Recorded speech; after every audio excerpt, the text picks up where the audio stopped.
Every Sunday, my husband would leave the house. For 15 years, I never asked. But one day, he left his phone at home. Someone called. A woman's voice asked, "Are you on your way?" I wrote down the address. What I saw turned my whole life upside down. Good day, dear listeners. It's Briella again. I'm glad you're here with me. Please like this video and listen to my story till the end, and let me know which city you're listening from. That way I can see how far my story has traveled. People always say that betrayal announces itself slowly, like a crack in a wall you pretend not to notice. I noticed. I just told myself I was paranoid. My name is Ellen Marsh. I was 44 years old, living in a colonial-style house in Naperville, Illinois, with a man I had married when I was 29. His name was Daniel Marsh. He sold commercial real estate, coached our son's Little League team for 3 seasons, and made the best Sunday morning pancakes you've ever tasted. We had a dog named Biscuit, a daughter in college, a son in high school, and a mortgage with 4 years left on it. From the outside, we were the kind of family that made other people feel reassured about life. From the inside, well, that's the story. For the first decade of our marriage, Sundays were ours. Coffee in bed, the papers spread across the duvet, the kids dragging in around 9 with cartoon-glazed eyes. Daniel would make breakfast. I would call my mother. We'd take Biscuit to the park. It was ordinary and warm and exactly what I had wanted when I was a girl watching my own parents fight over money on Sunday afternoons. Then, about 15 years into the marriage, things shifted. Gradually. The way seasons change, you don't feel the exact moment summer becomes fall, but one morning you reach for a jacket and understand that something is gone. Daniel started leaving on Sunday mornings. Not every week at first. Once a month, maybe. He'd say he was meeting a client, or catching up with his college friend Pete, or running errands that simply couldn't wait. I accepted these explanations the way you accept weather forecasts, with mild skepticism and no real plan to challenge them. What was I going to say? You're not allowed to leave the house? But once a month became twice. Twice became every single Sunday, without fail, by the time our daughter Hannah left for Northwestern. He was always gone by 9:30. He was always back by 2. He always brought something home. Coffee from a specific cafe downtown, or a newspaper, or once, memorably, a small succulent in a terracotta pot that he placed on the kitchen windowsill and never mentioned again. I started noticing the other things around year 12. The way he angled his phone away from me when a text arrived. The way his work stories became vague. Fewer names, fewer details, fewer punchlines. The way he began complimenting my appearance with a studied, deliberate consistency that felt less like love and more like management. Was I being paranoid? I asked my friend Carol that question over wine one Thursday evening. She said, "Ellen, paranoid women aren't usually wrong. They're just early." I laughed. I poured more wine. I went home and watched Daniel sleep and told myself, 15 years. 15 years of shared bills and shared children and a shared roof. I owed him the benefit of the doubt. So I stayed quiet. For 3 more years, I stayed quiet. And then came the Sunday that changed everything. It was February. One of those flat, gray Illinois mornings where the sky looks like old dishwater. Daniel was getting ready to leave. Jacket on, keys in hand, kiss on my cheek, the whole choreography I'd watched hundreds of times. I was still in my robe, holding a mug of coffee, standing at the kitchen counter. He walked out. The door closed. I turned toward the window and watched his car back out of the driveway. That's when I heard it. A buzz, low and insistent. From the counter near the fruit bowl. His phone. He had left it behind. I stared at it for a moment the way you stare at something dangerous, a wasp on a windowsill, a needle on the floor. I wasn't going to touch it. I was absolutely not going to touch it. I had never gone through my husband's phone in 15 years of marriage, and I was not about to start now. Then it buzzed again, and the screen lit up. The name displayed wasn't a name. It was a letter. Just one letter, R. A woman's voice when I picked up, though I hadn't planned to. My hand had moved without instruction from my brain. The voice was low, warm, unhurried. The voice of someone who had been calling this number for a very long time. "Are you on your way yet?" My throat closed. I said nothing. The woman on the other end paused, then said it again, slightly impatient. "Daniel? Are you coming?" I put the phone face down on the counter without hanging up. I stood very still. Then, because my hands were already moving without permission, I picked it back up, opened the recent calls, found the number attached to that single initial. I wrote the address from the contact information on the back of a grocery receipt with a pen that was almost out of ink. Then I sat down on the kitchen floor, still in my robe, and stared at the wall. I didn't cry. I want you to understand that. I didn't cry. Because some part of me, some cold, ancient, self-preserving part, had already known. And knowing, finally, after 15 years of not quite knowing, felt less like a wound and more like a diagnosis. It still hurt. God, it hurt. But at least now I had a name for the pain. I sat on that kitchen floor for a long time. Biscuit came and pressed his warm, heavy head against my knee, the way dogs do when they sense something has broken in the room. I put my hand on his fur and breathed. Outside, a snowplow scraped slowly down our street. The refrigerator hummed. The kitchen clock, a ridiculous rooster-shaped thing Hannah had given us as a joke gift that somehow ended up permanently mounted on our wall, ticked through the silence. At some point, Daniel came back for his phone. I heard his car in the driveway and stood up fast, smoothed my robe, placed myself at the sink as though I'd been rinsing a mug. He came through the side door, slightly flushed from the cold. "Forgot my phone," he said. "It's on the counter," I said. He picked it up. He glanced at the screen, checking, I understood now, whether it showed any sign of disturbance. It didn't. I had put it back exactly as I found it. He looked at me. I looked at him. I gave him the small, neutral smile I had apparently been perfecting for years without realizing it. "Thanks," he said. He left again. I waited until his car turned the corner. Then I sat back down on the floor. What followed? In the days after, while Daniel moved through our house with his usual careful cheerfulness, while I cooked dinners and attended a school event for our son Tyler and walked Biscuit and answered emails, was a private, ruthless accounting. 15 years of marriage. The house, purchased together in 2011, worth approximately $480,000 now by the last assessment. The retirement accounts, joint, carefully built. Daniel's income, the dominant one for most of our marriage, though I had worked as a medical billing specialist for 11 years and recently moved to full-time. My own savings, modest but present. The children, Hannah, 21, at Northwestern on partial scholarship.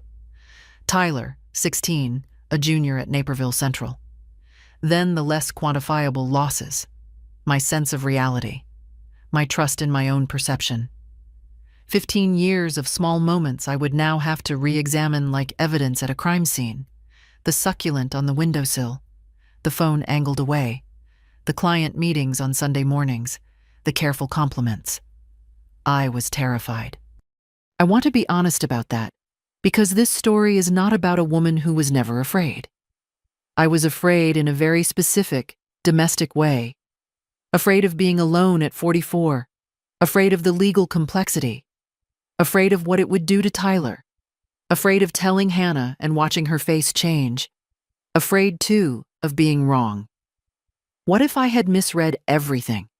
What if R was a business contact, a family member, someone completely innocent? But I knew. The voice had been too comfortable, too familiar. Are you on your way yet? Not the voice of someone calling a colleague. The voice of someone who had been waiting, reliably, on Sunday mornings, for a very long time. I did not confront Daniel. This was the first decision, and I made it deliberately. I had seen enough friends go through divorces to understand one thing. The spouse who confronts first, without evidence, loses.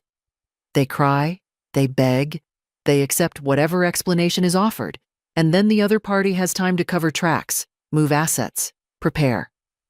I was not going to do that. What I was going to do required cold thinking, and cold thinking required that I continue to appear exactly as I always had, warm, slightly distracted, reliably domestic Ellen Marsh, while I figured out what I was actually dealing with. My first step was information. I called Carol on a Wednesday afternoon from my car in the parking lot of the grocery store. I told her everything in a flat, factual voice that surprised even me. When I finished, the silence on Carol's end lasted about 4 seconds. "Okay," she said. "First thing, do not touch the joint accounts. Do not move a dollar. Anything that looks like financial preparation can be used against you in court." "I know," I said. "Second thing, you need a lawyer before you need proof. Just a consultation. Someone who specializes in high-asset divorce." "We're not high-asset," I said. "Ellen, your house alone?" "Right," I said. "Right." The lawyer Carol recommended was a woman named Patricia Hollis, based in downtown Naperville. I called her office that afternoon and scheduled a consultation for the following Thursday, identifying myself simply as a woman exploring her options. I paid the consultation fee from my personal account, one I had opened 6 years ago, for what I told Daniel were household management purposes. He had never asked to see the statements. That small, separate account felt suddenly like the most important thing I had ever done. The third thing I needed was the truth about R. Not suspicion, not inference. Actual, documentable truth. I pulled the grocery receipt from my coat pocket that evening, smoothed it on the bathroom counter after Daniel had fallen asleep, and looked at the address I'd written in almost dead ink. It was a residential address. On Fieldstone Drive, about 12 minutes from our house. 12 minutes. For 15 years. I folded the receipt and tucked it inside the lining of my winter coat. Then I stood in the dark bathroom and made myself a quiet promise. I was going to find out exactly who lived on Fieldstone Drive, and I was going to do it without making a single mistake. The Thursday consultation with Patricia Hollis lasted 1 hour and 20 minutes. She was a compact woman in her late 50s, with reading glasses pushed up into silver hair and the calm, efficient manner of someone who had sat across from devastated people for 30 years and learned to be useful without being sentimental. Her office smelled like coffee and paper. There was a small framed print on the wall behind her desk. "The truth will set you free, but first it will make you miserable." I appreciated the honesty. I laid out what I knew. She asked precise questions. She explained what Illinois law considered in divorce proceedings, the equitable distribution standard, the relevance of fault in limited circumstances, what I could and couldn't do legally in terms of gathering information. "Can I hire a private investigator?" I asked. "You can," she said. "Anything they document in a public space is admissible. Nothing that constitutes wiretapping, breaking and entering, or unauthorized access to private accounts."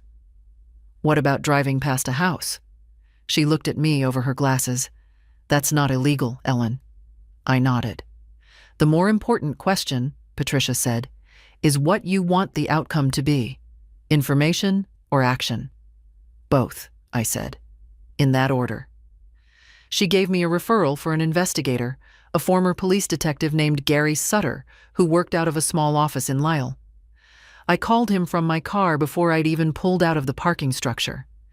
Gary Sutter was 60, quiet-spoken, and deeply unimpressed by everything, which I found reassuring. We met the following Monday at a diner near his office. I gave him the address on Fieldstone Drive and Daniel's Sunday morning schedule. He quoted me a flat fee for 2 weeks of documented surveillance. Photographs, time-stamped, location verified. I wrote him a check from my personal account. That same week, I drove past Fieldstone Drive for the first time. I told myself I was just orienting, getting a sense of the geography. It was a quiet residential street, well-maintained, the kind of neighborhood where people hung fall wreaths even in February because they were planners. The house at the relevant address was a tan brick 2-story with a silver SUV in the driveway and window boxes that would hold flowers when it was warmer. It looked, I thought, almost exactly like our house. That detail stayed with me for days. Meanwhile, something shifted in Daniel's behavior that week. Not dramatically. Nothing Daniel did was dramatic. But there was a new attentiveness about him. He started appearing in rooms I was in more often. He asked about my day with slightly more follow-up questions than usual. Once, he came up behind me while I was at the kitchen counter and put both hands on my shoulders in a way that felt less like affection and more like assessment. I responded to all of it with the same mild warmth I always had. But I was paying attention, and I understood, on some instinctive level, that he had sensed something. Not what, just a change in atmosphere, the way animals sense pressure dropping before a storm. I was careful. I made no unusual phone calls from the house. I checked my email for Gary Sutter's updates only on my work laptop during lunch breaks. I kept the grocery receipt in my coat lining and the coat in the back of the closet. 2 weeks after Gary Sutter began his work, I received an envelope in the mail at my office address. I had asked him to send nothing to the house. I opened it in my car. There were 14 photographs. They were clear, professionally shot, time-stamped. The first showed Daniel's car parked in the driveway of the Fieldstone Drive house at 9:47 a.m. on a Sunday. The second showed Daniel at the front door of that house, not knocking, using a key. I sat with that for a long moment. A key. He had a key. The subsequent photographs showed him leaving at 1:23 p.m. And in one photograph, taken through a window from a distance, technically legal according to Gary's assessment, there was a woman, standing at a kitchen counter in what appeared to be a bathrobe, laughing at something Daniel had said. She looked like she was in her late 30s. Dark hair. Comfortable. At home. She was at home. This was her house. And my husband had a key to it. The last photograph was the one that removed any remaining possibility of misinterpretation. It showed Daniel and the woman in the driveway, next to his car, just before he left. She had her hand on his arm. He had his hand on her face. It was the gesture of people who had been doing this for a very long time and saw no reason to hide it inside their own driveway. I put the photographs back in the envelope. I sat in my car in the office parking lot in the gray February afternoon, and I understood, with absolute, documentable certainty, that my marriage had been a lie for at least as long as my daughter had been alive. I put the car in drive. I had a plan to execute. Patricia Hollis filed the divorce petition on a Tuesday morning in early March. I had spent 2 weeks preparing with her, reviewing every document, every account, every asset. I had made copies of 15 years of joint tax returns, which I had always been the one to organize and file. I had documented the house's current estimated value with 2 independent appraisals. I had prepared a clear timeline of our marriage's finances, which showed that while Daniel's income had been larger, my contribution to household management, child rearing, and our son's educational costs had been consistent and substantial. The petition cited irreconcilable differences. Illinois is not a fault-based divorce state, but Patricia had advised me to keep the documentation of Daniel's relationship available, not to weaponize it publicly, but to prevent him from arguing, as some husbands do, that the marital breakdown was the wife's doing. Daniel was served at his office on a Wednesday afternoon. I know this because Patricia texted me. Served. 2:14 p.m. I was at my desk at work when the text arrived. I set my phone face down and finished the spreadsheet I was working on. Then I went to the break room, poured a cup of coffee, and stood at the window looking at the parking lot and felt something I hadn't expected. A deep, physical calm. Not happiness. Not relief exactly. Something more like the feeling of having told the truth after a very long silence. Daniel called 7 times between 2:30 and 4 p.m. I did not answer. He texted, "Ellen, we need to talk. Please." I did not reply. At 6:15 p.m., his car was in our driveway when I came home from work. He was in the kitchen. He looked like a man who had been hit by something he hadn't seen coming, which was, I reflected, a reasonable description of what had happened. His face was pale, eyes red at the edges. 15 years, he said. You're not even going to talk to me first? I'm talking to you now, I said. I put my purse down. I did not raise my voice. Were you going to talk to me first? Before you used a key to someone else's house for... How long, Daniel? How long exactly? His jaw tightened. Where did you get... It doesn't matter where I got it, I said. It's documented. It's in the file. He changed then. Fast. The wounded husband evaporated, and something cooler replaced it. He said, very quietly, "You've been investigating me." "I've been protecting myself," I said. 3 days later, the call came not from Daniel, but from her. I didn't know her name yet, though Gary's report had identified her through public records.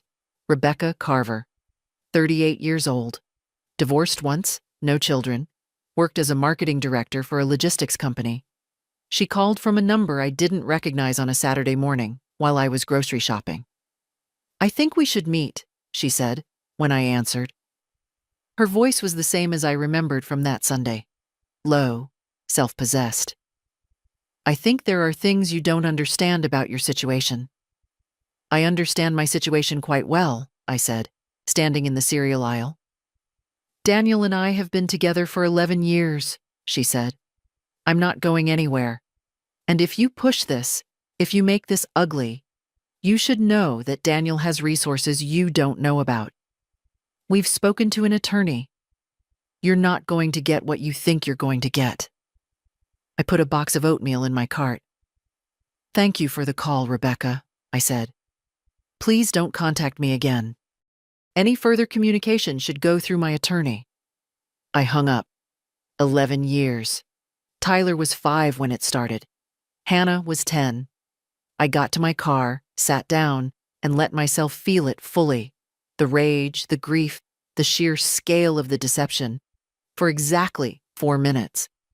I set a timer, and then I called Carol. "She called me," I said. "Of course she did," said Carol. "She said they have resources I don't know about." "Of course she said that," said Carol. "Are you okay?"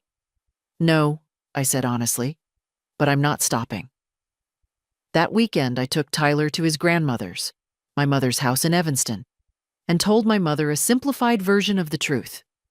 She held my hands across her kitchen table and said nothing for a while. Then she said, "Your father and I always thought you were the strongest of our children."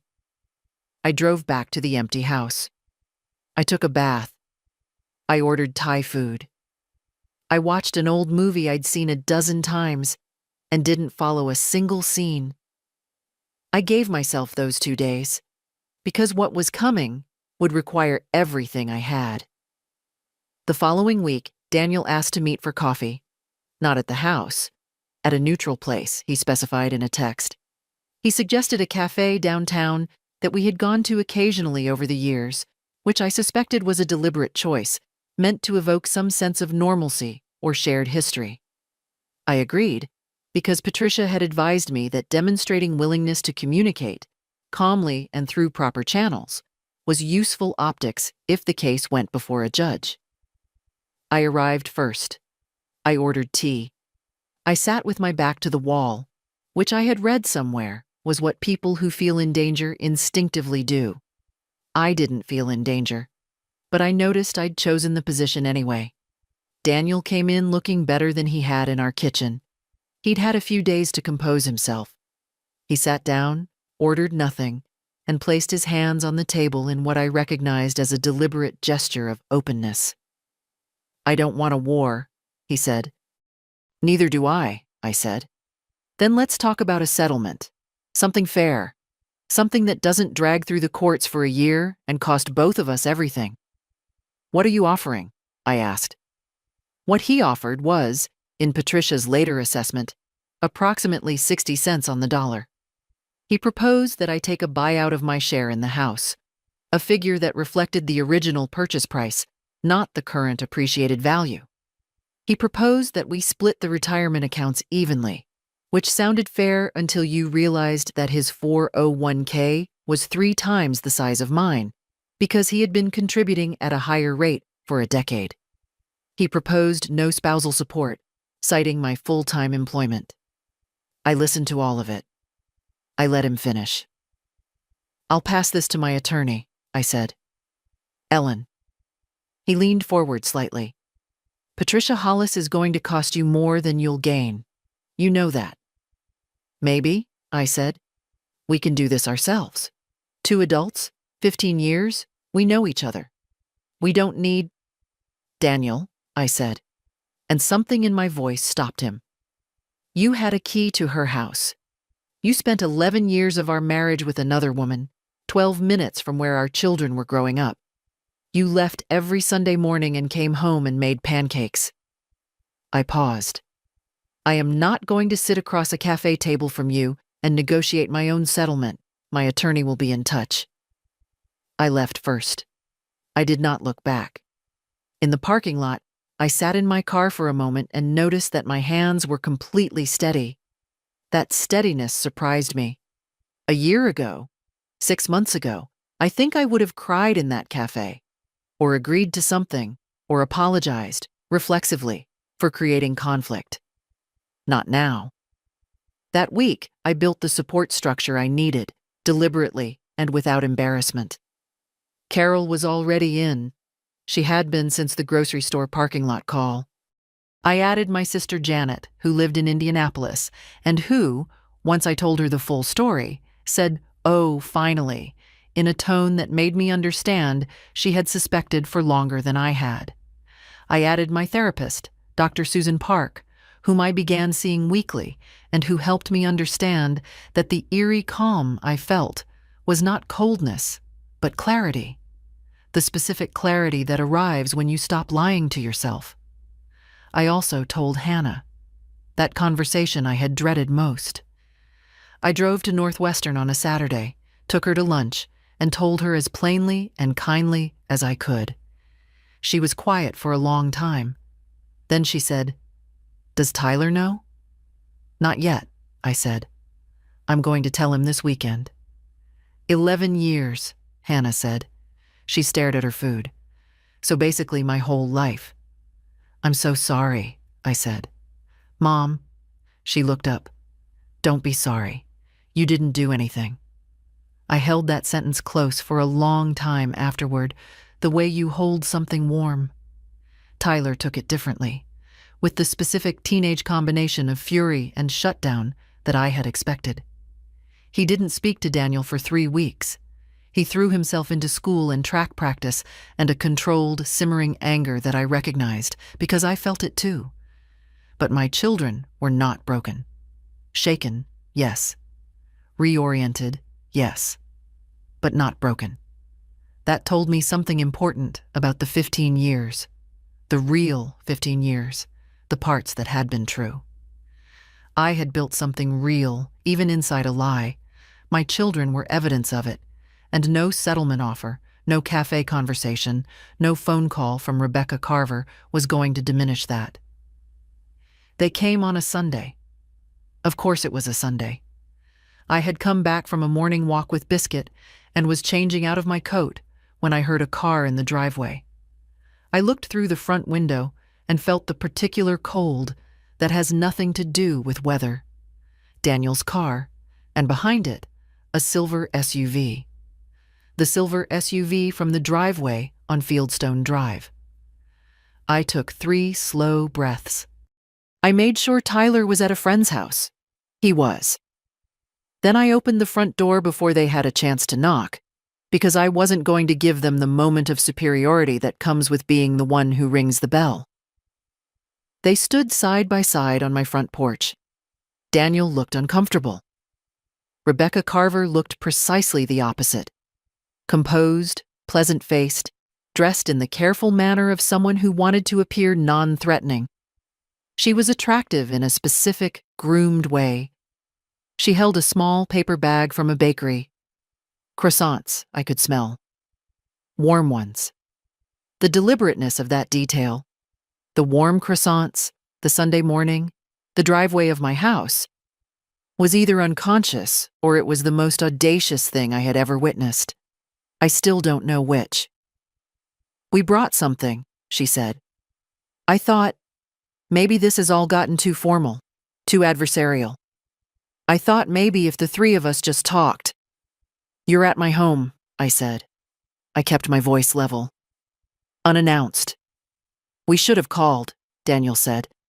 "I know, but every time I try to reach you—" "Through attorneys," I said. "Reach me through attorneys, Daniel." "Ellen." Rebecca's voice was very reasonable. She had a good voice for this. Warm, measured, the voice of someone professionally trained to persuade. A marketing director. Of course. "I understand that you're hurt, and you have every right to be. But I want you to understand that Daniel and I have been building something real. Something that's been real for a long time. The marriage, toward the end, you must have felt it too. The distance. Stop," I said. She stopped. I looked at her for a moment. Really looked. She was doing what people do when they want something from you. She was making herself likable. The soft voice, the reasonable posture, the croissants. She had probably rehearsed this on the drive over. She had probably told herself that if she was warm enough, measured enough, reasonable enough, I would fold. That I was the kind of woman who folded. She had miscalculated. "I'm going to tell you exactly what I see," I said. "You came to my house on a Sunday, without an invitation, carrying baked goods to explain to me that my marriage wasn't real, and yours is. You want me to accept a reduced settlement, stop the proceedings, and what? Wish you both well? Fade away?" Rebecca's pleasant expression held for another 2 seconds. Then something underneath it shifted. "What I want," she said, with a new crispness, "is for you to be realistic. You're fighting a process that's going to cost you 18 months and $40,000 in legal fees, and you're still going to end up in a smaller house with a dog and a teenager and a salary that doesn't cover the life you're used to. We're offering you a clean exit." "You're offering me less than I'm entitled to," I said. "You're entitled to half of a marriage that—" "I'm entitled," I said, "to 15 years. 15 years of tax returns, retirement contributions, property appreciation, and documented adultery that your attorneys are going to have a very difficult time explaining to a judge. I'm entitled to spousal maintenance, which my attorney will be requesting. And I'm entitled to you leaving my property right now." Daniel made one more attempt. He took a small step forward and lowered his voice, shifting into the register he had always used when he wanted to sound like the only reasonable adult in the room. "Ellen, think about Tyler. Think about what a prolonged court case does to a 16-year-old boy. We can still do this quietly. We can still protect him from—" "Don't," I said. The word came out flat and final. "Don't use our son as a bargaining chip on my front porch. He is not a strategy. and you do not get to invoke his name to protect yourself from consequences you chose. That landed. I watched it land. Daniel's jaw tightened, and he looked away. Silence. Rebecca looked at me for a long moment with something I can only describe as recalibration. The warmth was gone. The bakery bag hung at her side. "You're making a mistake," she said.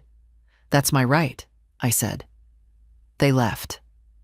I stood in my doorway and watched the silver SUV back out after Daniel's car, and I did not move until both vehicles had turned the corner and disappeared. Then I closed the door, slid down it slightly, just for a moment, and allowed myself to feel the fear that had been running underneath the whole conversation like a current under ice. Because she wasn't entirely wrong. The process was expensive. It was slow. It was brutal in the specific way that legal proceedings are brutal: grinding, expensive, exhausting. But she was wrong about the outcome. I had Patricia Hollis. I had 14 time-stamped photographs. I had 15 years of financial documentation. I had the original purchase agreement for the house, the joint retirement statements, the tax returns. And I had the specific, steely quality of a woman who has been quiet for 15 years and has finally decided to speak. The fear, when I examined it, didn't feel like weakness. It felt like fuel. I texted Patricia. They came to the house. I handled it. Let's accelerate the timeline. Her response came in 4 minutes. Good. I have something to show you. Call me Monday morning. What Patricia had to show me on Monday morning changed the shape of everything. She had found a second account. Not a hidden account exactly. Daniel hadn't been that clumsy. But Gary Sutter, who Patricia had asked to extend his work into Daniel's professional finances, had identified a pattern of payments flowing from Daniel's commercial real estate commissions through a business entity, a small LLC registered in Delaware, that did not appear on any of our joint tax returns. The LLC had a business address that turned out to be a mail forwarding service. Over 11 years, an estimated $340,000 had been routed through it. He was keeping a separate financial life, Patricia said. For 11 years, I said. Likely corresponding to the duration of the relationship, Patricia said. The property on Fieldstone Drive. Her name is on the deed, but our forensic accountant believes he's been contributing to the mortgage regularly, for years. I thought about the succulent on the kitchen windowsill, the one he had brought home one Sunday, years ago, and never explained. I thought about all the Sunday mornings he had come home slightly too cheerful, slightly too careful, bringing small offerings, coffee, newspapers, a plant. Like a man performing the role of husband for an audience he'd already stopped believing in. What does this mean? I asked. It means we're not talking about equitable distribution of marital assets anymore, Patricia said. It means we're filing an amended petition. It means we're going into that courtroom with evidence of financial misconduct during the marriage. A judge in this county will not look kindly at $340,000 diverted from marital income over 11 years. It changes your maintenance claim. It changes your asset claim. It changes everything. I sat with that for a moment. $387,000. Tyler's entire childhood, Hannah's adolescence, all those Sunday pancakes. The hearing was scheduled 6 weeks later. Daniel arrived with his attorney, a firm from Chicago, expensive. The kind with a marble lobby and associates who carried matching leather portfolios. Rebecca was not in the courtroom. I had thought she might be. But of course she wasn't. She was smart enough to know that her presence would only confirm the narrative my attorney was presenting. I sat beside Patricia Hollis in a pencil skirt and a dark blazer, hands folded on the table, the same stillness I had been practicing for months. I had slept well the night before, which surprised me. I had expected to lie awake, turning everything over. Instead, I had fallen asleep early and dreamed about nothing I could remember. Daniel's attorney led with the argument that the marriage had been deteriorating for years due to mutual emotional withdrawal, a phrase I recognized from the offer he'd made in the cafe. The implication was that both parties had contributed to the breakdown, that the blame was shared, that this was a story about two people who had grown apart, not a story about one person who had built a second life 12 minutes from home. Patricia stood and presented the photographs first. She presented them methodically, each one time-stamped and narrated in a flat, factual voice. The car in the driveway, the key in the lock. 11 Sunday mornings documented across 3 months of surveillance. She did not editorialize. She did not need to. The photographs narrated themselves. Then she presented the financial records. It was during this portion of the presentation that Daniel, for the first time in the years I had known him, lost his composure in a room where other people could see it. His attorney leaned over and whispered something urgent. Daniel whispered back.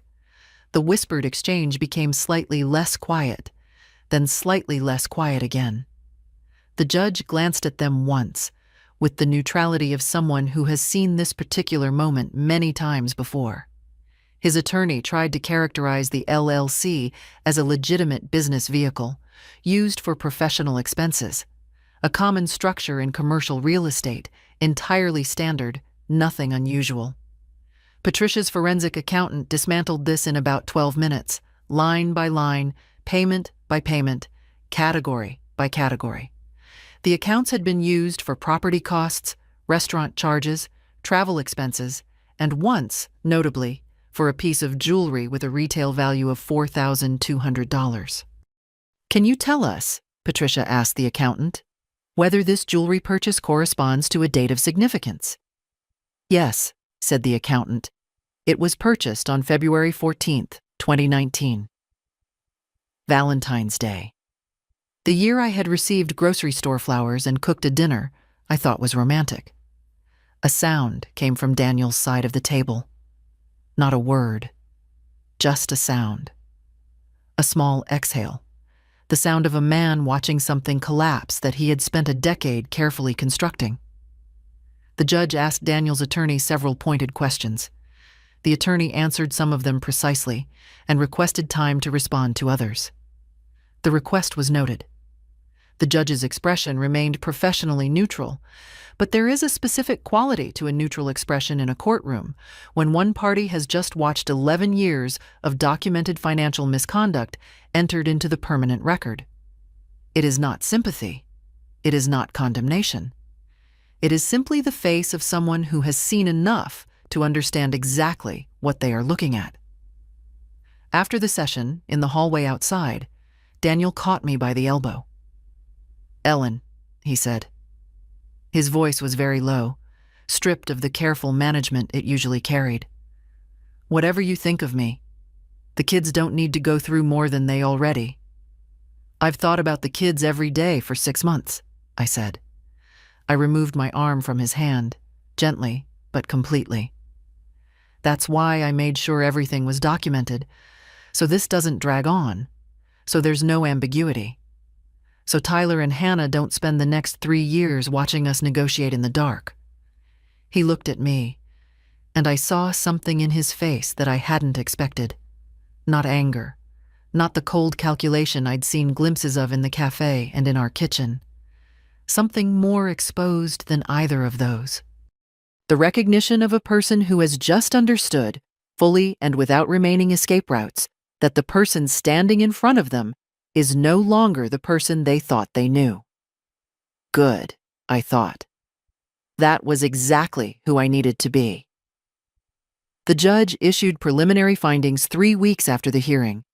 The findings were extensive, precisely worded, and largely favorable to my position in every material respect. The court found that the LLC had functioned, in practice, as a sustained vehicle for concealing marital income over an 11-year period. The total amount identified, including estimated contributions to the Fieldstone Drive property, personal expenditures on Rebecca Carver, travel, dining, and the Valentine's Day jewelry, came to $387,000 when the forensic accountant's complete analysis was submitted and accepted into the record. This was not, as Daniel's attorney had argued in a final, somewhat desperate attempt at mitigation, a minor bookkeeping irregularity arising from the complex administrative practices of commercial real estate.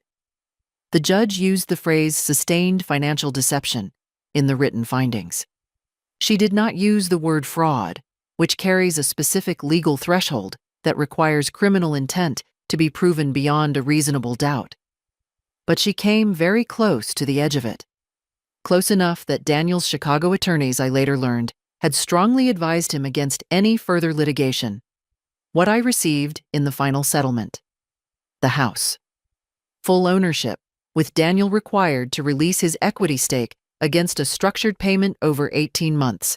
A payment to be made, the settlement specified, from his verified personal income, not through any business entity. The judge had ordered both of his business accounts placed under a court-appointed financial oversight officer for the duration of the settlement period.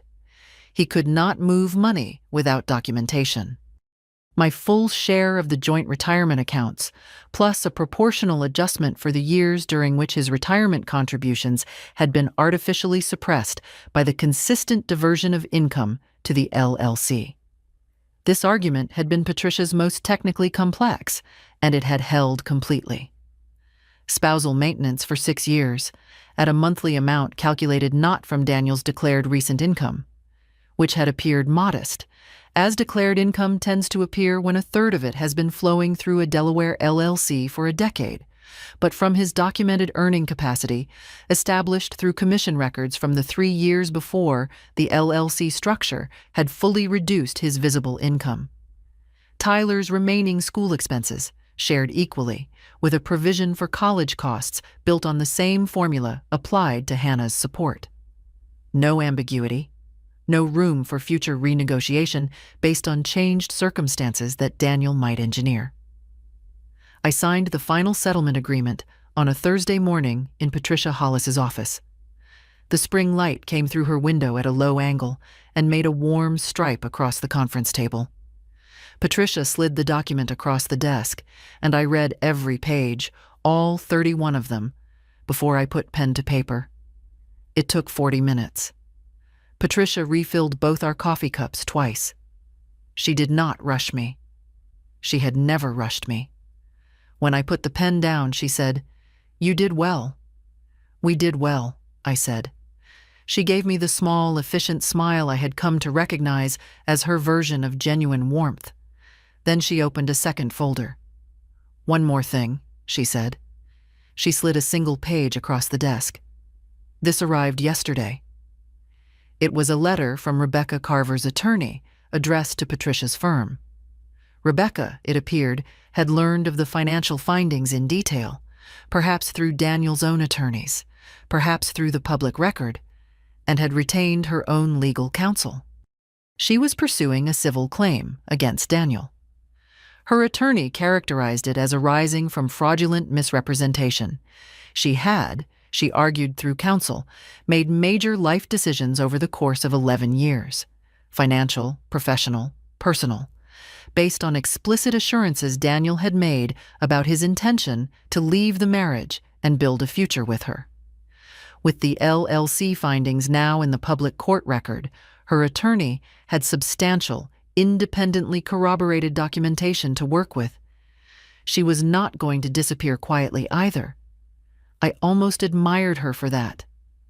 I read the letter twice, slowly. There is a very specific feeling that comes from learning that a man who deceived his wife for 11 years had, apparently, been simultaneously deceiving his mistress about the timeline and sincerity of his intentions. It is not quite satisfaction. It is not quite pity. It is something more complicated and more exhausted than either. A recognition that deception is rarely a targeted surgical behavior. It is, more often, a way of being. A man who would look his wife in the face every Sunday morning for 15 years and say, "I'm just meeting a client," is not a man who is capable of being entirely honest with anyone. She trusted him too, I said quietly. It appears so, said Patricia. That doesn't make what she did acceptable, I said. She knew he was married. She knew about our children. No, said Patricia evenly. It doesn't make it acceptable. But it does make it explicable, I said. And I meant that. Not as forgiveness, not as absolution, just as a fact about the world, that people who are being deceived do not always know they are being deceived, and that the deceiver is responsible for both destructions simultaneously. I folded the letter carefully and placed it in my bag. On the way out of Patricia's building, I stood on the sidewalk in the thin spring sunlight. It was April now, the first genuinely warm day of the year, the kind of day that makes you feel, irrationally but truly, that something new is possible. And I called my mother. It's done, I said. She was quiet for exactly 2 seconds. Then, come for dinner. Bring Tyler. I drove to Tyler's school and signed him out for the afternoon, telling the office it was a family appointment, which was not technically untrue.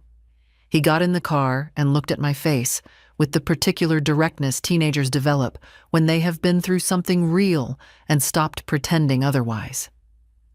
Is it over? He said. It's over, I said.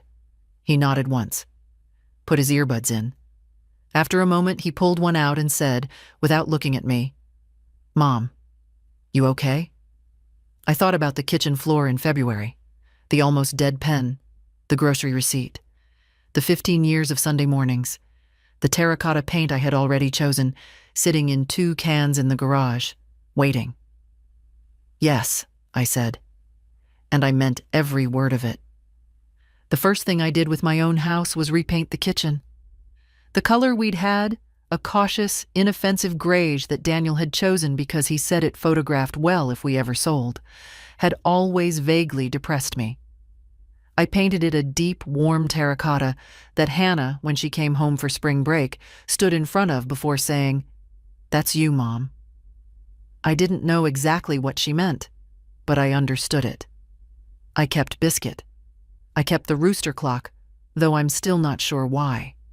I kept the succulent, the one from years ago, which had somehow survived through everything, and moved it to the new terracotta kitchen where it looked, against all odds, like it had always belonged there. The first year was hard in the ways I had prepared for and some ways I hadn't. Tyler's anger had phases, at Daniel, then at the situation, then at nothing in particular, which was the hardest. I found him a therapist who specialized in adolescent family disruption, and within 3 months, Tyler described him as actually not useless, which I took as high praise. By the following fall, he was talking to Daniel again, carefully, on Tyler's terms. I didn't interfere. Hannah came home every 6 weeks or so. We developed the adult friendship that mothers and daughters can only have after something has stripped away the pretense that the mother has everything under control. We cooked together. She told me about a relationship she'd kept quiet because she thought I was too preoccupied. She said, Mom, you were surviving. That's different. My work changed in the 2nd year. The clarity I had developed, thinking precisely, refusing to be managed, turned out to be professionally useful. I was offered a team lead position and took it. The work gave me something entirely mine, not connected to being a wife or the person who held the household together. I went back to watercolors. I had painted in my 20s and put it away when life filled up with other people's needs. I painted badly, then less badly, then occasionally, well. I hung one on the terracotta kitchen wall. Biscuit watched me work with the loyal bafflement of a dog who accepts everything his human does as meaningful. I was not lonely in the way I had feared. I was sometimes alone, which is different. On Sunday mornings, those specific Sunday mornings that had once been the site of a recurring, unexamined absence, I made my own coffee and sat in the terracotta kitchen with the newspaper and Biscuit at my feet, and the absence of Daniel felt increasingly like space rather than loss. As for Daniel and Rebecca, I learned most of what happened secondhand through Carol and the inescapable information channels of a town the size of Naperville. I did not seek it out. But some things found their way to me anyway. Rebecca's legal action against Daniel had complicated things significantly.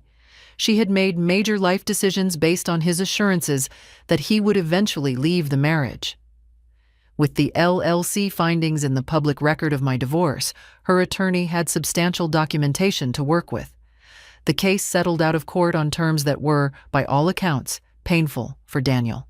His commercial real estate business contracted.